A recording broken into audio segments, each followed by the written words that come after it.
today we are into the 5th class, which will be basically will be concluding the first week of this course.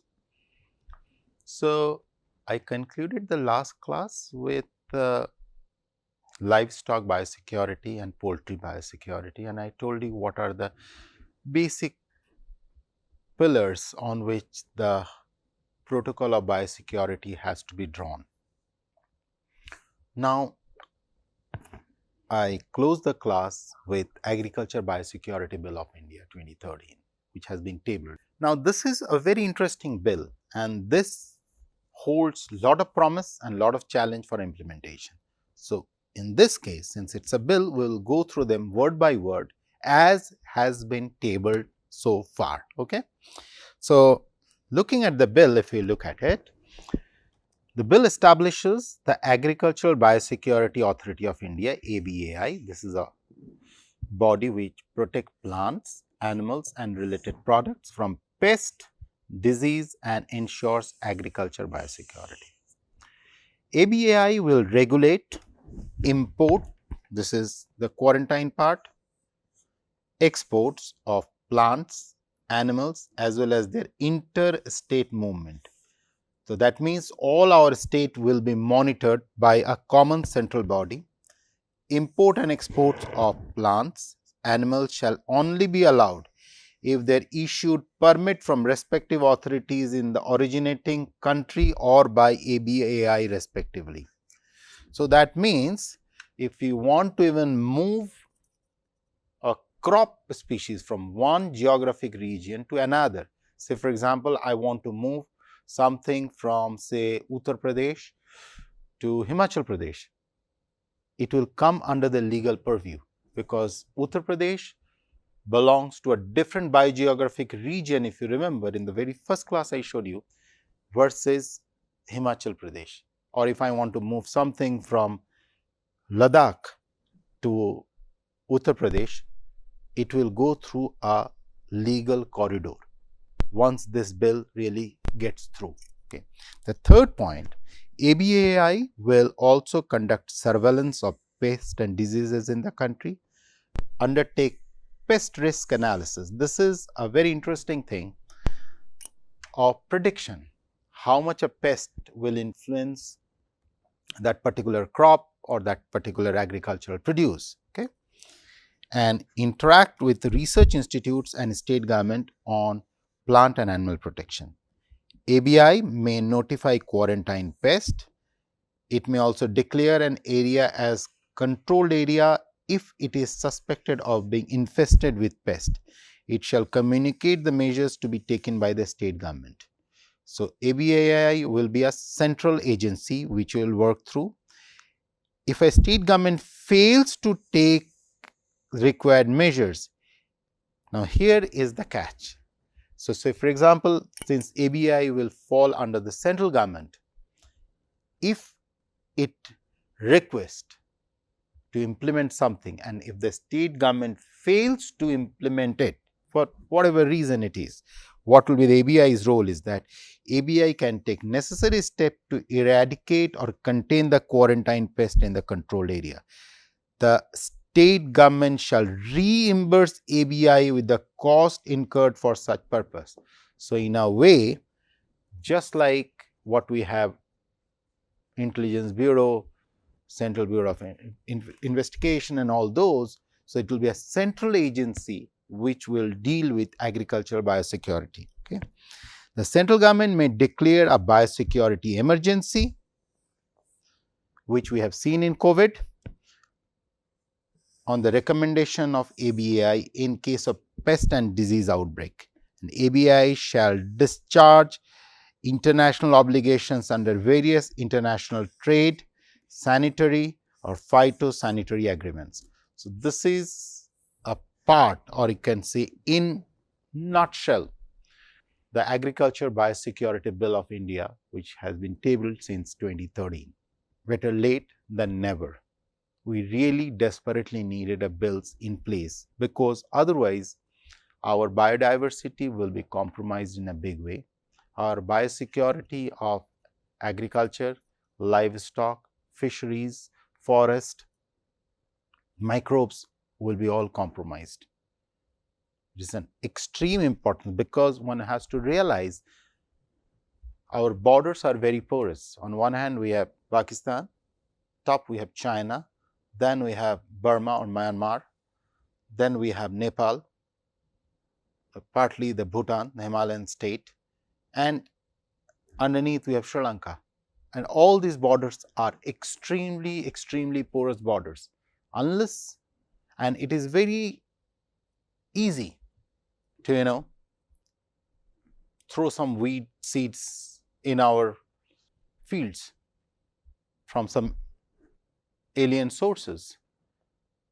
And if you know that that particular weed or that particular alien species is going to invade, then we will be losing on agricultural productivity. And tomorrow's war or conflicts will be economic conflicts. And the best way you can destroy the economy of a country is by destroying its agriculture, by destroying its production units, by destroying its animal production system. You must have all observed what happened in COVID. The amount of economic loss what we incurred is like unimaginable. So, in all this context, these laws which are coming in place will be of tremendous significance. With this, I move to the basic of bioterrorism, human health and pandemic. Now, when we talk about bioterrorism, so let's see what is the definition says.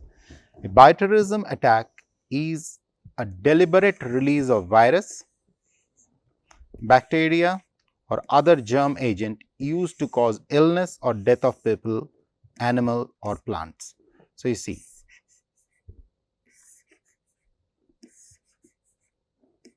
plants, animal, human, all could be, and this is your pillar of economy.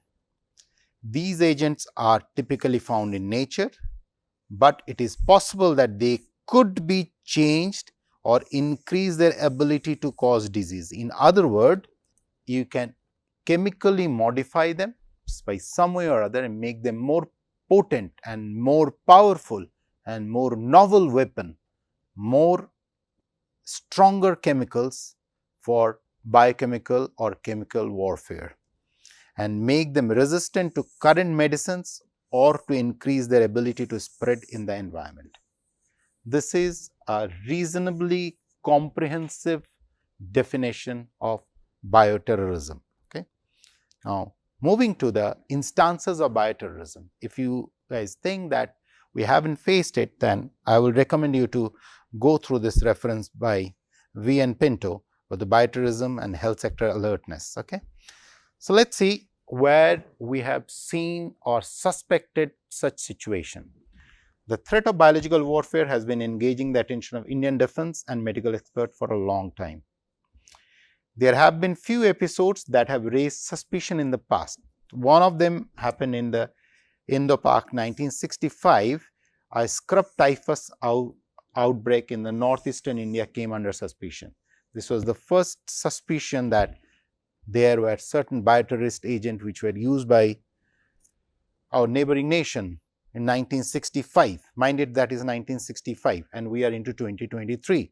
We are talking about 35 years of that century and another 50, more than 50 years, 5 decades prior to that. Even I was not born in 1965. Okay. India's defense intelligence outfits were alert of the outbreak of pneumonia plague, which is known as the biological warfare in Surat, bubonic plague in Bede in 1994. This is another instance which caused several deaths and sizable economic loss. 1994, 1965, 1994. Okay. 2001, anthrax reached Mantralaya, even as India tries to prevent terrorist attacks such as the one in Mumbai in November 2008. So, in a way, if you look at it, if I put the years very clearly, 1965, 1994, 2001, and Bombay attack happened in November 2008. Prior to that, these attacks, what we are talking about, are far more potent. And this does not take into account the Chinese intruders across our borders of Uttarakhand all the way to Arunachal Pradesh, where they introduce a lot of chemicals along the border, especially to destroy the crops, that we are not even accounting out here. We are only talking about these three which have been suspected directly affecting human health. So you realize that this threat is real. And next, as we will proceed through, I will tell you that biowarfare is there since 12th century. It is nothing new for humankind. Now, in the next, we will talk about the bioterrorism agents. So, they are basically classified into three groups. Again, just like you remember in the allelochemicals, I told you that there are 14 groups. So, you always have to chemically classify them. Otherwise, you cannot handle them or you cannot manage them. The category A is the high priority agents, include organisms that pose a risk to national security because they can easily disseminate it or transmit it from person to person, results in high mortality rates. You remember, person to person means that COVID thing, if you remember, TB, person to person, and have potential for major public health impact. They might cause public panic. Again, realize from the recent history, COVID. Social disruption, interaction get compromised, require special attention and public health preparedness. Agents includes anthrax. We talked about anthrax in the previous slide. Anthrax scares in 2001. Bacillus anthracis, the cause botulism, Clostridium botulinum toxin, plague, which is the oldest, by the way. Plague is one of the oldest ones. Smallpox or variola major, tularemia, viral hemorrhagic fever, filovirus, Ebola and Marburg. We will talk about this later, and arenavirus, that Lassa and Machupo. Category B, bioterrorist agent. The second highest priority agent include those are moderately easy to disseminate, results in moderate morbidity rate and low mortality rate, and require specific enhancement to CDC's diagnostic. CDC is American agency which deals with disease control, capacity and enhanced disease surveillance. Agents diseases include brucellosis. Brucellosis, if you remember, when we talk about the livestock, we talk about this. Epsilon toxin of Clostridium, food safety threat, Salmonella, E. coli, specifically the strain, Shigella, glanders, melioidosis, and Q fever, ricin toxin. Again, ricin toxin has been used as an agent, staphylococcal enterotoxin, viral encephalitis, Venezuelan equine encephalitis, and water safety threat using Vibrio cholerae. These are the category B disease, category B agents. Category C agents includes the third highest priority agent include emerging pathogen that could be engineered for mass dissemination, or you can put it as bioengineered or chemically engineered for mass dissemination in the future because of its availability, ease of production and dissemination, potential of high morbidity and mortality rates, and major health impact. Agent includes infectious diseases such as Nipah virus, hantavirus, Mycobacterium tuberculosis, which are of multi-drug resistant. So, you realize that all these pathogens which cause human diseases, livestock diseases, poultry diseases, plant diseases, diseases in the fishes, they all are potential weapon, depending on at what intensity you are spreading them into the system. So, unless you understand them, unless you have a way to detect them, so you realize all of them will have one chemical signature. So, what is most important for us to understand that chemical signature. If you understand the chemistry of it, then you can find an antidote for it. Without that, it won't make any sense. We'll always live in a fear. Now, when we talk about classification of bioterrorism agent, newer trends of products of microbes that can kill or incapacitate targeted host, hormones, neuropeptides and cytokines called designer substance to target or particular organ or a type of enemy. Others are ethnic bombs, parasitic biological weapons under trial to affect cash crops. These are the newer and newer terms which are coming, and I will recommend you to go through this reference of V. N. Pinto on bioterrorism, health sector alertness. Now, what happens when we talk about prior terrorism acts, when you have to transport RDX or TNT or any of these kind of agents? It is always challenging because you have to transport them in kgs to make a bomb or something. But when we are talking about biological warfare, you just need a small ampule. You can divide it. You can divide it and you can use it. You can spread it. You can spread it through water. You can spread it through animals. You can spread it through fish. You can spread it through avian. You can spread it through crops. So, it does not matter whether you are a vegetarian or a non-vegetarian. I can spread it through any means or aerosol. You understand? So, irrespective of where we are staying, what we are eating, what religion, caste, creed, color, whatever we have, pathogen is not going to distinguish any one of it. Either you have the immunity towards it or you do not have immunity towards it.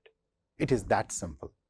So, as we are progressing, we are realizing there is much more to this, and we really need to work towards it to understand their chemical nature and the possible antidotes, possible antibodies in order to counter or ways to destroy those chemicals. Now, in terms of mode of attack, as I was telling you, the mode of attack would depend on the type of agents used. To infect a large population, it is possible aerosol mechanism. So, say for example, you spread it through, now we all are having these centrally controlled ACs and centrally controlled heating. You can spread it through such vents, such channels, aerosol. In the departmental store or in cinema halls, the contamination of food, water with toxins and pathogen could also be another measure. Deliberate infiltration of infected animals, infect the animals, pest or vectors through borders could be another mode of attack. As I am mentioning that we are not even taking into account all those introduction of alien plants which have been done across our borders to destroy our agriculture productivity. Delivery of biological weapons like Scud missiles, motor vehicles or spray hand pump sprayers, or even you could have the warhead with the biological weapon while you are dropping something, or you can even use a simple UAVs to spread these biological weapons. And these UAVs are pretty common nowadays. If you see across, there are a lot of people who can make pretty good quality UAVs to spread or to navigate. So, these are some of the mode of attack. Now, here I will stop before I move to the history. As I was mentioning you, the history of bioterrorism is fairly old, and in the next class we will resume with the history of bioterrorism, where we will talk about how humankind unknowingly jumped into a bio war much before any nuclear missile was discovered, much before sophisticated instrumentation or sophisticated weapons were there. As a matter of fact, this whole economic war or destroying or burning crops or destroying economy or wiping out population through disease is or was there for a prolonged period of time.